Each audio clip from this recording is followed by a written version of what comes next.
So Palantir stock used to be really hated by Wall Street, but now it's absolutely loved, with the price skyrocketing this year on the back of a rise in artificial intelligence and all the hype surrounding that. Yet, there's actually a much smaller company called C3.ai who shares some similarities with Palantir, but their stock has actually been hammered into the ground. So, in today's video, I want to compare the two companies a little bit here and explain why one is so loved right now while the other is really hated on. And then I'll finish up with what I'm doing myself and whether I consider either of these stocks to be a buy at today's prices. It's going to be a ton of fun. Can't wait to share my opinion on all of this. So let's just go ahead and jump straight into it. Now, I want to start here first by just showing you how incredibly different these two stocks have performed in recent years. By the way, they both IPO'd in 2020, so it's actually pretty easy here to compare their performances.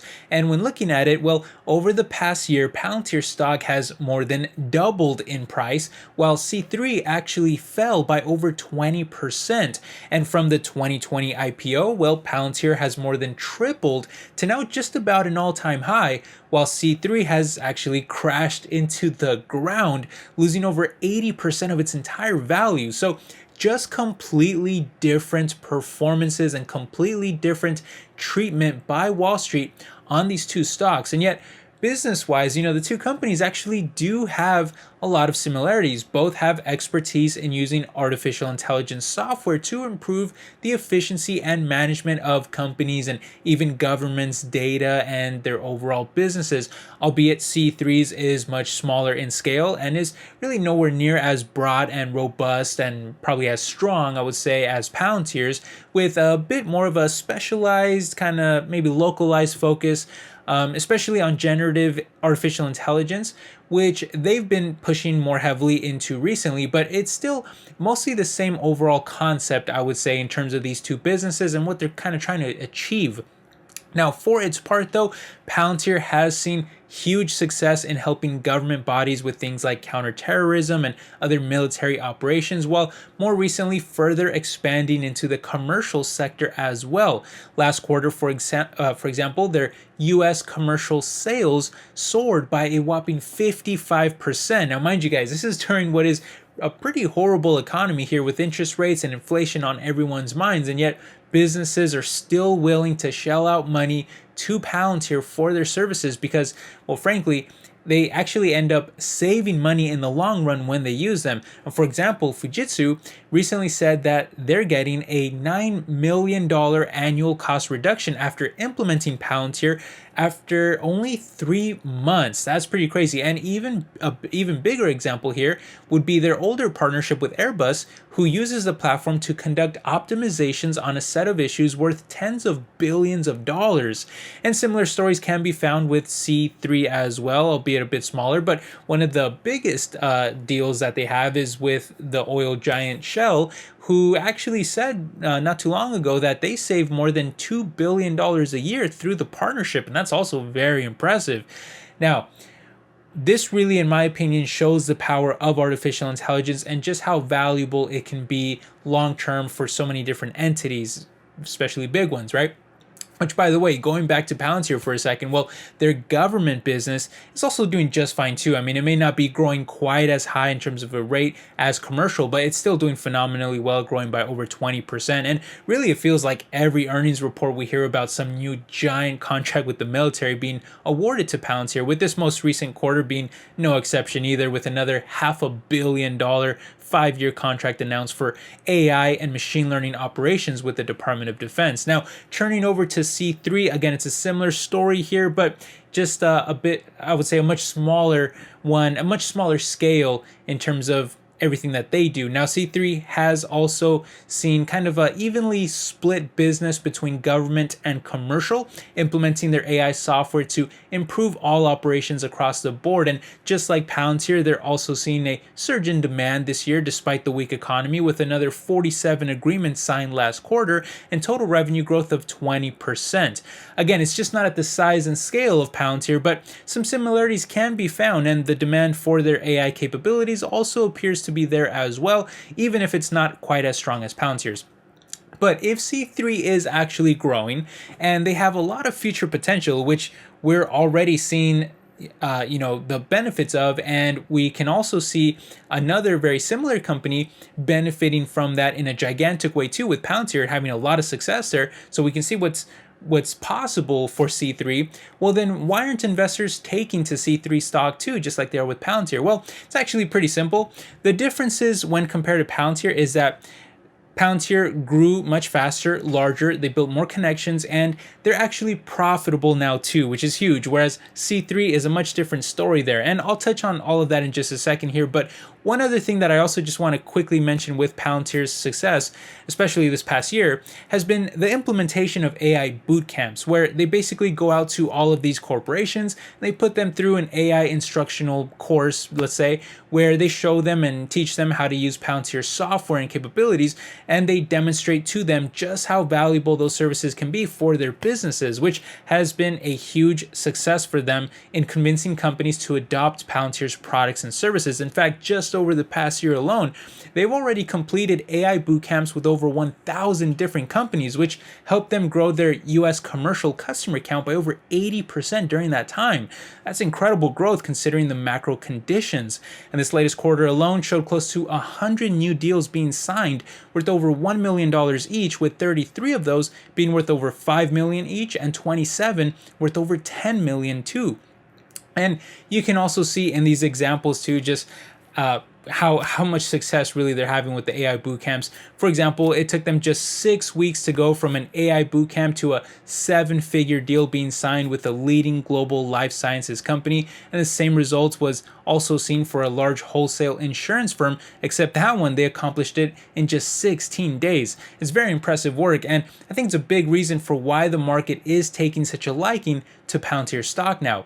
Of course, another giant reason though, like I said before, is profitability, something that C3 severely lacks in. In fact, they often lose just about as much money as they even generate in sales. But Palantir, on the other hand, is a completely different story, having now reported positive GAAP net income in each of the past 6 quarters in a row, while also turning an operating income profit in each of the past 7 quarters in a row too. The reason why this matters so much is because, of course, we have been in a high interest rate environment, which can be crushing to unprofitable companies, and it's a scary thing for Wall Street and for investors to be betting on. So I believe Wall Street is rewarding Palantir greatly for that breakout. In fact, Palantir's net income alone is more than C3 even does in total sales. That's a pretty big difference there. It's a notable one for sure. And look, even there, C3's revenue growth has also struggled at times, with even a heavy deceleration throughout their fiscal 2023 year, falling from 38% growth down to 25, then to just 7, then it actually turned negative for a little before falling flat right after. And then just now in the past 4 quarters, we've seen a slow recovery back up to 20% growth. But that right there to me just kind of shows that C3 is not nearly as well insulated from macro conditions as Palantir is. And I think a big reason for that is just because of how much smaller and less known they are, maybe less proven than Palantir. So you get more hesitant adoption, I would say, from companies and even the government during these difficult times. And yet, despite all those negatives, well, I do actually think that both stocks are a buy. Now, I have a much larger position in Palantir, who I do not consider to be a speculative stock. I think it's a sound long-term investment in my opinion. Whereas with C3, I treat that one as a very small speculative bet for the future, because I just figure if I'm going to own a spec stock, I like this one way more than most others out there in the market, and here's why. Well, first of all, around that time that C3's growth was falling, decelerating, well, they actually made an operational change to start focusing more on offering pilot programs and smaller contracts in both size and length, which is making it much easier now for companies to be willing to try C3. And when they do give them a try, they often have a lot of success, and that's been helping them return to growth. That's why you're seeing that now. And another thing about C3 is that they've been historically so reliant on government and only a couple commercial sectors like energy especially. But with these pilots, you're now seeing much more diversification take place across the board, which is a great thing. I think it's going to slowly benefit them longer term. And that's why you also have them signing close to 200 new deals over the past year, which is up over 50%. That's huge. And it includes some giant entities too, like the largest American oil producer in ExxonMobil, as well as General Mills, Quest Diagnostics, and even the US Navy and intelligence community. And while C3 is not currently profitable, I can at least see the light at the end of the tunnel for that too, as they are actually a company that can generate software-like margins if they weren't spending so heavily on advertising, R&D, and overall expansion right now, which I also think is necessary while the market for AI is heating up and demand is rising. But you look at it here, well, their adjusted gross margin is like 70%, and they even started turning a free cash flow profit last quarter too, which is another big improvement. And when talking about the heavy spending that is weighing them down, well, the CEO had this to say about it. He said, which by the way, I actually agree with everything he says here, but he basically said that they're investing right now on lead generation, branding, market awareness, and customer success related to their generative AI solutions. And while they expect to be cash positive in the coming year, they will continue to invest in these AI solutions, even if it keeps them in the red for the moment, adding that they can use their large cash reserves to keep investing in sales, marketing, advertising, and data scientists to capture more market share in generative AI-based application software, describing it as a land grab and saying that it would be crazy to not invest in this market when the demand, of course, is so high and the size of the opportunity is so large. Again, all things that I agree with myself. Right now is really about proving yourself. It's about growing. It's about gaining traction. And then you can worry about your profits, later on once you've established yourself as a leader, as a solid choice for companies and government entities to choose from, which meanwhile, I do feel that they have enough cash on hand to do that.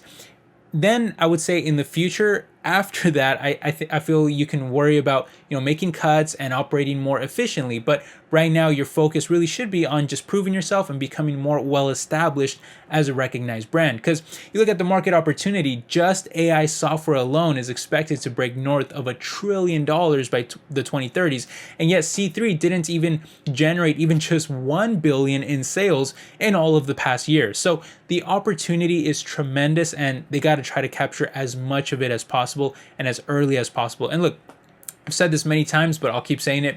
C3 is not the type of company that I feel needs to perform better than Palantir. They just need to be an alternative option. They need to be around, they need to survive, and they need to be available for companies and government entities to have a cheaper option. I feel that the market should be large enough to support multiple players, and if C3 can carve out a path for themselves as a cheaper, probably, let's be honest, less effective option, but a cheaper one, well, I actually do think that many companies may, actually take to that. They may go for the cheaper, less effective option if they're on a tighter budget.